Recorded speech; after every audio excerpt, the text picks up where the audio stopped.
Revenons donc sur le Congrès des maires de France. D'abord, une réalité bien française. Ils sont très nombreux puisque notre pays compte plus de 36 600 communes, la majorité en milieu rural, comme celle où se sont rendus Caroline Lincoff-Le Ginter et Thomas Guéry. Parole de maire.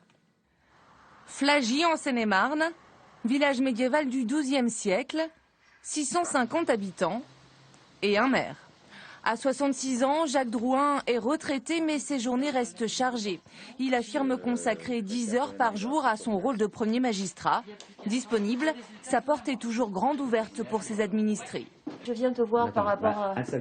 Merci à ces questions d'Internet.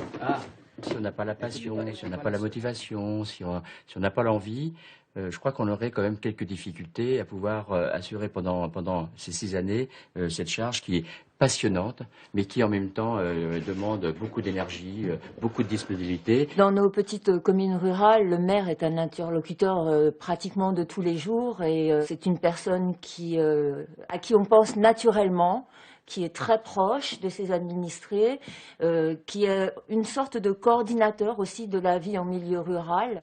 Un coordinateur qui, lorsqu'il ne reçoit pas dans sa mairie, consulte à domicile.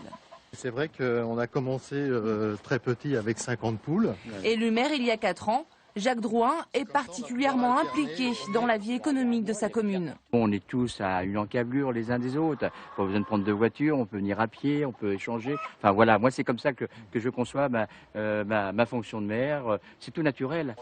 Les administrés en profitent, mais monsieur le maire, lui, gagne tout juste 700 € par mois, avec en prime une responsabilité pénale engagée en cas d'accident dans sa commune. Pour de nombreux élus, des améliorations de statut deviennent urgentes. On se réfère tous les jours à ces problèmes juridiques, savoir si on fait bien ou pas parce qu'on n'a pas mis la barrière où il faut, aussi parce qu'on n'a pas pris l'arrêté municipal qu'il faut, et que si un administré a envie de m'embêter, de me mettre devant les tribunaux, et je sais que derrière c'est extrêmement compliqué. Malgré sa passion pour sa commune, Jacques Drouin n'est pas sûr de se représenter aux prochaines municipales.